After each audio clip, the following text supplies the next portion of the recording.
में trading city, उसका नाम ज्ञानगंज। कैलाश पर्वत का रहस्य या द्वारिका गायब होना। भाई ये जो माउंट कैलाश के बारे में सिटी या द्वारिका गायब। तो आज से करीब 2 साल पहले दो क्लाइंबर जिन्होंने बहुत सारे माउंटेन क्लाइंब किए थे वो डिसीजन लेते हैं क्यों ना माउंट एवरेस्ट पर चढ़ाई की जाए, और वो डिसीजन उनकी लाइफ का सबसे खराब डिसीजन होता है। क्यों? देखो, वो लोग क्लाइंब करने तो चले जाते हैं, लेकिन उनके साथ वहां पर जो होता है वो बहुत ज्यादा डरावना था। जब वो लोग क्लाइंब कर रहे थे तो उन्होंने देखा कि उनके जो नाखून है वो बहुत तेजी से ग्रो होने लग रहे हैं, और उनके जो बाल हैं वो कुछ ज्यादा ही तेजी से बढ़ रहे हैं, और उन्होंने ये भी महसूस किया कि जो उनकी एज है वो कुछ ज्यादा जल्दी से ग्रो हो रही है। तो इन्हीं सब चेंजेस के कारण वो लोग वहां से उतरने का डिसीजन लेते हैं, लेकिन वो उतर तो जाते हैं, लेकिन कुछ टाइम बाद उनकी मिस्टीरियस तरीके से डेथ हो जाती है। तो ऐसा क्या है इस पर्वत पर जिसके कारण चाइना ने 2001 के टाइम पर यहाँ पर क्लाइंबिंग पूरी तरीके से बैन कर दी थी? तो ऐसा क्या खास है इस पर्वत पर, और ऐसा कौन सा आदमी है जिसने कलयुग में माउंट कैलाश की चढ़ाई की थी?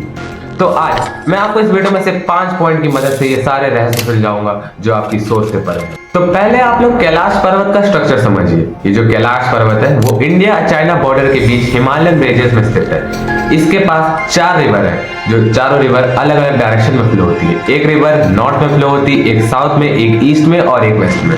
क्यों? है ना इंटरेस्टिंग। लेकिन इससे भी ज्यादा इंटरेस्टिंग ये है कि यहाँ पर 2 लेक्स है, एक का नाम है मानसरोवर और एक का नाम है राक्षस ताल। जो मानसरोवर है वहां का पानी बहुत ज्यादा प्योर है, इतना प्योर पानी है कि वहां पर एक सिविलाइजेशन आराम से बस सकती है। और जो राक्षस ताल है वो इसका जस्ट अपोजिट है। लोग कहते हैं कि वहां का पानी एकदम खारा है, जो सी वाटर होता है, हाँ, उससे भी ज्यादा खारा पानी है वहां का राक्षस ताल का। और जो राक्षस ताल है वहाँ ये भी माना जाता है कि वहां का जो पानी है वो कभी कभी गायब हो जाता है और कभी कभी वापस आ जाता है। कैलाश पर्वत एक ऐसा रहस्यमय पर्वत है जिसकी हाइट तो 6638 फीट है, जो एक माउंट एवरेस्ट के मुताबिक 2200 फीट कम है। लेकिन ऐसा क्या है यहाँ पर जो आज तक इसमें सिर्फ एक ही आदमी क्लाइंब कर पाया, और माउंट एवरेस्ट पर हर साल 300 से भी ज्यादा आदमी क्लाइंब करता है। लोकल्स कहते हैं कि जो कैलाश पर्वत है ना वो दिन में जितना ही सुंदर लगता है वो रात में उतना ही भयानक लगता है। कुछ टूरिस्ट का तो ये कहना है कि जब वो लोग कैलाश के पास थे तो उन्होंने ओम जैसे साउंड की ध्वनि महसूस की, और कुछ लोग तो ये कहते हैं कि रात में जब कोई सन्नाटा रहता है तो वहां पर चीखें सुनाई देती है। हाँ, आप लोग ने सही कहा, वहां चीखें सुनाई देती है। कुछ मॉन्क्स का तो ये भी कहना है कि जब वो लोग रात में सैर में निकले थे तो उनको कैलाश पर्वत के ऊपर एक चमकती हुई ऊर्जा दिखाई दी थी, और उन सबका तो ये कहना है कि हाँ, वो वही शिव थे जिनकी पूजा वो बहुत टाइम से कर रहे थे। और साइंटिस्ट का तो ये भी कहना है कि जो माउंट कैलाश है उसके पास कोई भी उपकरण काम नहीं करता, वहां का जो कंपास है वो एकदम डिफ्लेक्ट हो जाता है। और उससे भी इंटरेस्टिंग बात ये है कि इतने एल्टीट्यूड पर होने के बाद भी यहाँ के जो बादल हैं वो माउंट कैलाश का एक सर्कल में चक्कर काटते रहते हैं, वो कभी भी माउंट कैलाश के ऊपर नहीं आते।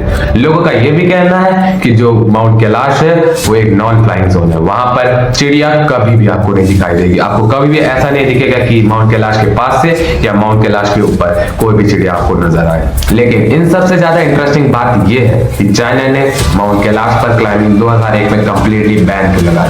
तो देखो, इसके मेनली 3 कारण है। पहला, वहां का जो वेदर है वो टोटली अनप्रेडिक्टेबल है, वहां जो हवाएं हैं, वहां की जो जमीन है वो कभी भी बदल जाती है। लोगों का ये कहना है कि जो माउंट कैलाश है उसके पास की हवा कभी एकदम धीमे तो कभी 120 किलोमीटर पर घंटे की स्पीड से चलती है, और लोगों का ये कहना है कि वहां के जो रास्ते हैं, वहां की जो स्नो है वो दिन ब दिन बदलती रहती है, वो दिन ब दिन अपना रास्ता खुद बदलती रहती है।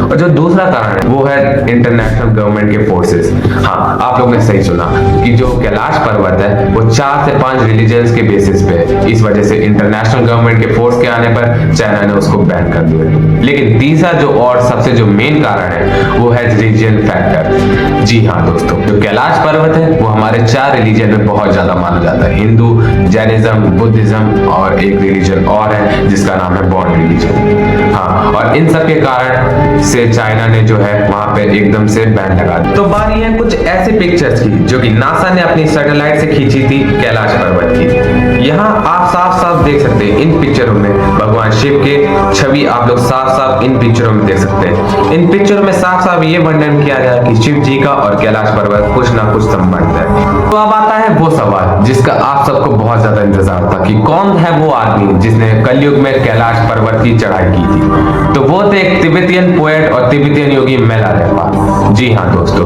उन्होंने जो कैलाश पर्वत है उसकी चढ़ाई की थी, वो भी फिजिकल चढ़ाई नहीं, उन्होंने सूरज की किरणों की मदद से जो कैलाश पर्वत है उसकी चढ़ाई की थी। लोगों का ये भी कहना है कि जब वह ऊपर कैलाश पर्वत के ऊपर चढ़े थे तो उन्होंने वहां पर एक शिवलिंग देखी थी जो कि बर्फ से एकदम लिपट थी और उसके बाद ही उन्हें वहां पे मोक्ष मिल गया था। ये जितने भी बयान मैंने आपको बताए वो 100% सच है, लेकिन इन सब के मुताबिक आप किसी एक टाइप की स्टीरियोटाइप थिंकिंग नहीं कर सकते। जो हमारा कैलाश पर्वत है वो हमारे हिंदू धर्म में भगवान शिव के अन्नपूर्ण माना जाता है, तो हमें उसके प्रति कोई भी टाइप की स्टीरियोटाइप थिंकिंग नहीं रखनी है कि वो साइंस की तरीके से ऐसा है, वो उनके तरीके से ऐसा है, कुछ भी नहीं। आप जो मानते हैं वो मानिए, लेकिन जो सच था वो मैंने आपको बताने की पूरी कोशिश की है।